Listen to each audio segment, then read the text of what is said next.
बिस्मिल्लाहिर्रहमानिर्रहीम। अस्सलामुअलैकुम बच्चों, मेरे बहनों, भाइयों। बच्चों, अब बात यह है कि कहानियों का भी एक अपना ही मज़ा है। तो ये कहानी लोगों ने बड़ी फरमाइशें की कि भाई ये हमें तो चाचा छक्कन की कहानी सुनाएं, तो हमें तो बहुत अच्छी लगती है। मैंने कहा चलें ये चाचा छक्कन की कहानी आप लोग को सुना ही देते हैं। चाचा छक्कन की ऐनक गुम हो गई, ये कहानी का उन्वान है। तो चाचा छक्कन जो थे ना, उन्हें ये ख्याल हुआ कि मेरी ऐनक गुम गई। वो बेचारे परेशान, कभी इधर जा रहे हैं कि उधर जा रहे हैं, और बस कह रहे हैं कि घर वाले मुझसे पूछ नहीं रहे हैं, मेरे कोई हमदर्दी नहीं कर रहा है, कोई मेरी हेल्प नहीं कर रहा है, कोई मेरी मदद ही नहीं कर रहा है कि मेरी ऐनक ढूंढें। और वो बेचारे इस अधेड़ बुन में लगे हुए कि आखिर ऐसी क्या बात है, कोई मुझसे बात क्यों नहीं कर रहा।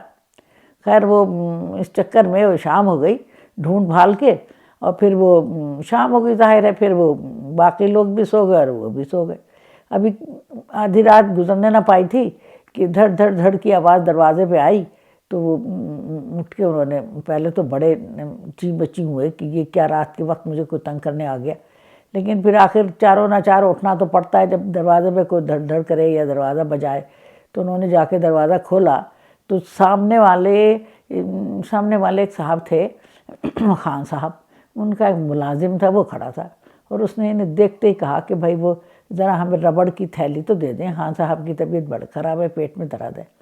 अब इन्हें बड़ा ही गुस्सा आया, कहने लगे कि क्या मुसीबत है, रबड़ की थैली दे दें, और किस तरह की बातें करते हैं। आधी रात को बंदे को कम से कम परेशान नहीं करना चाहिए, और कम से कम खान साहब अगर ख़ुद ही आ जाते तो मैं इतना बुरा ना मानता।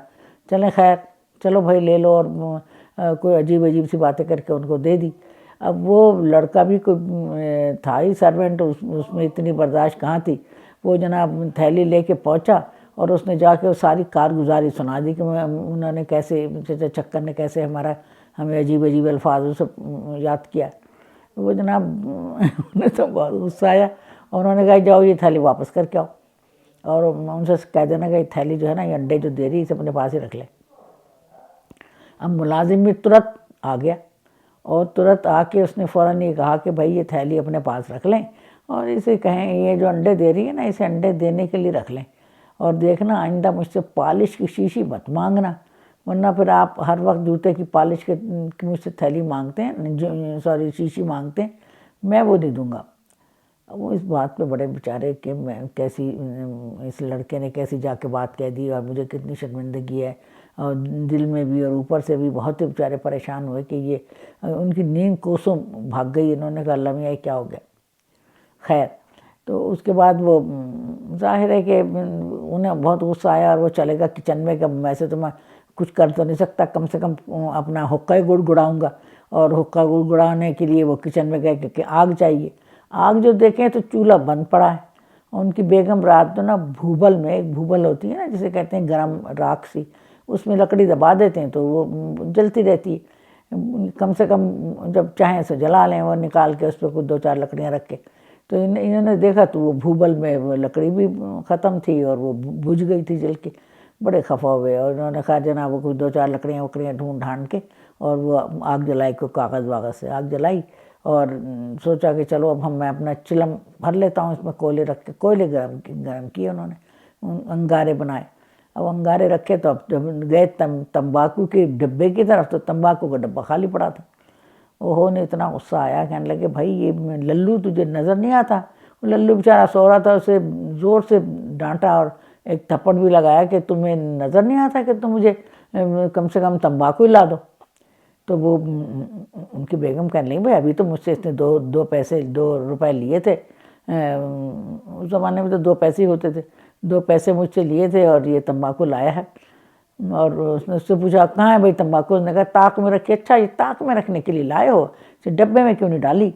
और बस खैर कह कू के वो चिलम लेके फिर वो बैठ गया कि भाई किसी तरह सुबह हो। खैर वो चिलम पीते पिलाते वक्त गुजर गया। सुबह हुई तो उन्हें फिर ऐनक का ख्याल आ गया। ऐनक ढूंढने के लिए कभी बाथरूम के अंदर, कभी बाथरूम के बाहर, कभी कमरे के अंदर, कभी दालान में, कभी यहाँ कभी वहाँ, लेकिन ऐनक ना नज़र आई। और कभी ऊपर देख रहे हैं, कभी कह रहे हैं लोटे के पास ना हो, फिर गुसलखाने से बाहर आ जाते थे, फिर गुसलखाने के अंदर चले गए कि हो ना हो यहीं मैंने ऐनक भूली होगी अपनी, यहीं रखी होगी। ऊपर देख रहे हैं, नीचे देख रहे हैं, ऐसा लग रहा था जैसे ऐनक बिल्कुल ही दुनिया से गायब हो गई। जब तीसरी दफ़ा बाथरूम में गए तो उन्होंने कहा भाई घर वालों ने, क्या हो गया आपको? कह लगे भाई तुम लोग तो मेरी कोई हेल्प नहीं कर रहा है और ये जो है ना मेरी ऐनक गुम गई है, मैं क्या करूँ, मैं बड़ा परेशान हूँ।